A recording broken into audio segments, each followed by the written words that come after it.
Hi everyone, welcome back to my YouTube channel. My name is Gayatri Veliath. I'm a counseling psychologist who practices in Mumbai and I take online sessions as well. And I just realized that I am actually looking at myself on the screen and not on the camera because I think it might take some practice for me to look into the camera, but I'll get there soon eventually. But for now, I'm just going to look here and talk. So today I'm going to talk about a very interesting emotion, a term that I came across in a book, and then this is something that I never heard of before. I know what that emotion is. I know that a lot of people could be experiencing it, but there is a word to it. And I was like, wow, the moment I get to know there is a particular word to a particular emotion that the human race experiences, I get very excited because hey buddy, you're like giving language to an experience, and that just makes everything better, from regulating your emotions to labeling it to just understanding yourself even better and even communicating that to another person, right? So today I want to ask you this: when was the last time you felt some sort of joy or pleasure when you saw someone's downfall or misfortune? Mind you, I know you might say, no, I'm not that kind of person. What are you saying, Gayatri? I'm a very morally, I can never think of that for a human. And I appreciate that and I trust you. But let me tell you, this is something that every human might have experienced once or twice in their life. I have experienced it too. And I'm going to tell you using an example where I have experienced it. Okay. And there is actually a term to this emotion where you experience joy over someone else's unfortunate pain or misfortune. And that emotion, it's a German word, mind you, it's called Schadenfreude. Okay. Now, Germans call it Schadenfreude, but I am going to call it Schadenfreude because I learned it 40 times pronouncing it, and I'm not interested anymore to rewire and unlearn the pronunciation that I just learned some while back. So Schadenfreude is basically, also Freud has got nothing to do with this. I'm just telling you because there is Freud in the term. So Schadenfreude is basically the pleasure that a person experiences over someone else's misfortune.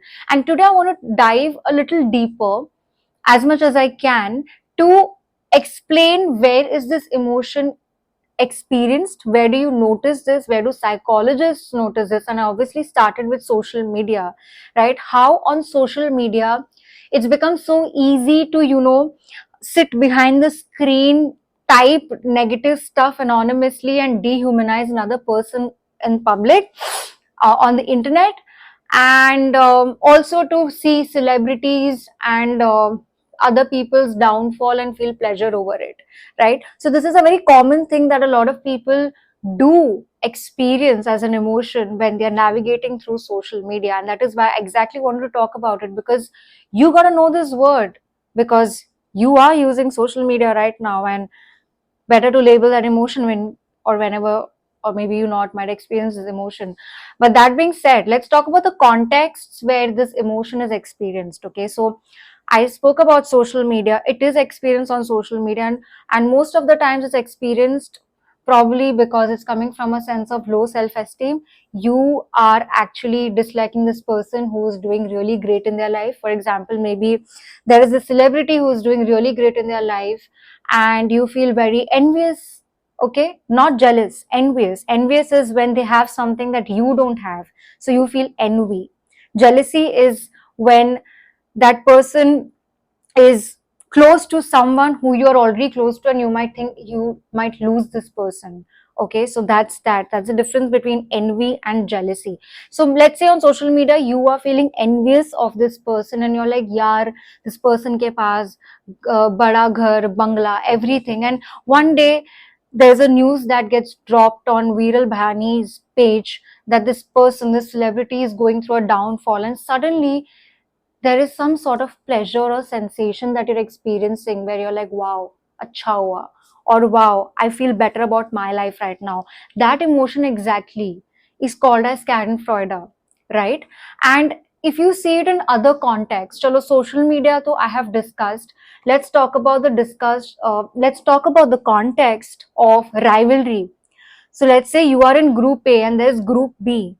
Okay, so group A has a certain set of ideology, group B has a certain set of ideology. So anytime the group B does not do well, or there's a downfall that the group A notices, they're going to probably laugh at them. And you can actually see this in movies as well, and in certain current scenarios in the world, right? So that is another context where you can see a lot of people experiencing this emotion. Another context where you can see a lot of people experiencing this, and I don't know why I'm not able to recall it. Yes, injustice. And this is where I personally have observed that I experience this emotion of Schadenfreude. And this context is injustice. So when a criminal does something really wrong, okay, and they get punished or they're put into jail, so basically that's their misfortune, right? Basically, they are in pain when they're going, because they're going to jail. There is a sense of pleasure that I feel when I see a criminal going to jail. But mind you, that pleasure, it's not exactly pleasure. It's not exactly pleasure. It's the empathy that I feel towards the person who had to go through something because of the criminal, basically the victim, or whatever you want to call the person who was at the receiving end of harm or pain. So I feel like it's like a justice to that person, and in support of that person, in wanting to empathize with that person, there's a collective pleasure that a lot of people feel when a criminal, is getting what they deserve, right? So that is one area where I have noticed I experience this emotion, right? So these are the three contexts where Schadenfreude is experienced. Now, I told you one reason that people might be experiencing this is just a simple aversion or dislike towards a classmate, and you're like, you see something, like you see them getting an F grade and you andar hi andar tumko acha lagta hai, right? You need to really understand that this could be coming not just from simply an aversion, but also sometimes a low self-esteem, which I think I've already mentioned. Also, another thing that I want to mention is that extreme amounts of Schadenfreude can actually be very harmful. Basically, I'm saying that someone who finds way too much pleasure in another person's downfall, which can kind of overlap with the quality of sadism, where there is way too much pleasure over causing pain to another person. And this particular quality, where you see absolutely zero or low level of empathy, is very much associated with the dark traits. What are the dark traits? Three traits, okay? Narcissism, Machiavellianism, and one more, psychopathy. I don't have a script, so I just on the spot. So these are the traits, right? So Machiavellianism is basically when you're using power or control, right? When you're being cunning in order to manipulate a person. These three traits you will see in a lot of psychopaths and sociopaths especially. So anyone who's very much high on Schadenfreude, psychologists are actually trying to see if there's any correlation between this and the dark traits. The essence of Schadenfreude, of that emotion, is basically lack of empathy, because, or I can say counter empathy, which means I'm experiencing an emotion which is very much opposite to the person who is going through downfall. So that person is experiencing pain, and this person is experiencing happiness. It's almost like a counter empathy or a lack of empathy, which is the essence of this emotion. Now, a lot of studies are being conducted to understand that what exactly happens, or what do they exactly see in the person's brain who's experiencing Schadenfreude at a moment. So, most importantly, what I have read is that the part of the brain that is the empathy center, okay, there is a decreased activity in that part of the brain, and the other part of the brain, which are the reward centers, you can say an increased activity in the reward centers of the brain. So basically what it's trying to say on a neurological level is that the person feels very rewarded when they see another person's pain. Honestly, that's so sad. I mean, except for the context personally, where a person is going through injustice, I know a lot of people will relate, like, okay, sure, if someone has done something really wrong, they deserve the punishment. But for other areas, I feel like it's a question of morality at the end of the day, whether one should feel this or not.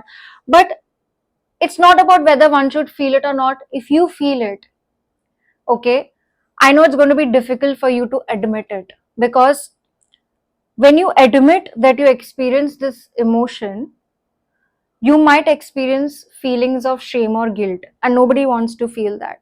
So it's something that people might push back and not really share with anyone, or share with members who also feel that sort of pleasure over the downfall of this person, right? Now, I would just want to say that it's not really worth feeling pleasure over someone else's pain, except the criminals and the people of that category. And the reason I'm saying that is because this can be a vicious loop. Okay, you can get stuck in it, especially when you're on social media.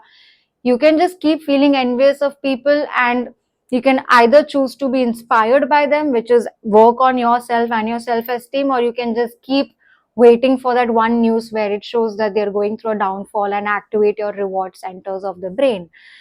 But yeah, that's what I want to talk about in this video. Lastly, I would just ask you to kind of reflect on this. When was the last time you experienced it? And the reason I'm asking that, okay, is because you will be able to understand yourself better. Not just yourself better, you'll be able to understand what is it you want in your life. You'll be able to better the relationships around you. You'll get an understanding of your personality if you reflect on this.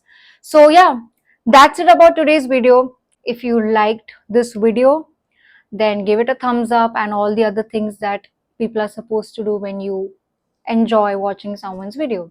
Thank you, and I will see you in the next video. Bye bye.